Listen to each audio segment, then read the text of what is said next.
मालीवाल जी को बेल मिली है, जमानत मिली है और भारतीय जनता पार्टी द्वारा लगाए गए झूठे केसों से वो तिहाड़ जेल से बाहर आए हैं, तब से भारतीय जनता पार्टी बौखलाई हुई है।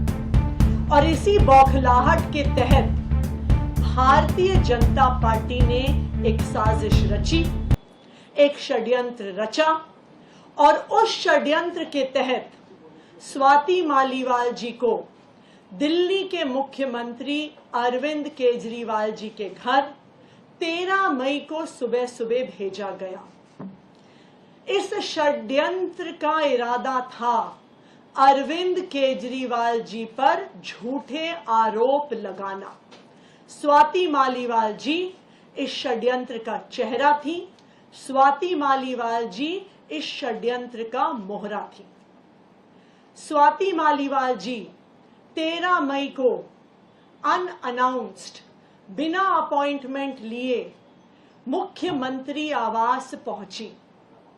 उनका इरादा था कि मुख्यमंत्री पर आरोप लगाया जाए, लेकिन मुख्यमंत्री जी उस समय अवेलेबल नहीं थे, उपलब्ध नहीं थे, इसलिए वो बच गए। फिर स्वाति मालीवाल जी ने विभव कुमार पर आरोप लगाए, लेकिन आज एक वीडियो सामने आया है, मुख्यमंत्री आवास के ड्राइंग रूम का वीडियो सामने आया है और उस वीडियो ने स्वाति मालीवाल जी के झूठ को पूरे देश के सामने रख दिया है।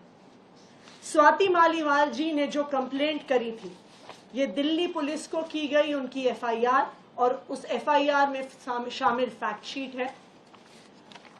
उस कंप्लेंट में स्वाति मालीवाल जी कहती हैं कि उनकी बेरहमी से मार पिटाई हुई, उन पर मुक्के मारे गए, घूंसे मारे गए, कि उनके सिर पर चोट लगी, कि वो उस पिटाई के बाद दर्द में कराह रही थी, उनसे बोला नहीं जा रहा था। वो पुलिस को बार बार कह रही थी कि मुझे मारा गया, मुझे पीटा गया। उन्होंने अपनी कंप्लेंट में लिखा है कि उनका सर टेबल पे लगा और उनका सर फट गया।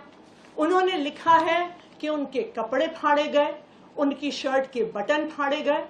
ये सब कुछ स्वाति मालीवाल जी ने अपने आरोपों में कहा है, लेकिन जो आज वीडियो सामने आया है वो बिल्कुल इसके विपरीत सच्चाई दिखाता है।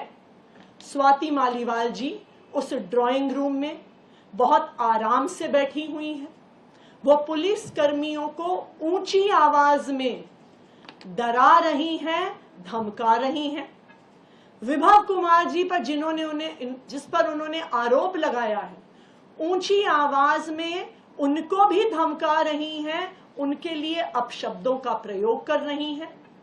उनके कपड़े फटे हुए नहीं हैं, किसी भी प्रकार से उनके सर पर चोट नहीं दिख रही है। सिर्फ एक चीज दिख रही है कि वो पुलिस को धमका रही हैं, वो विभव कुमार जी को धमका रही हैं, ऊंची आवाज में धमका रही हैं और कहीं पर भी वो इस बात का जिक्र तक नहीं करती कि किसी ने उनको छुआ है या किसी ने उन पर हमला किया। तो आज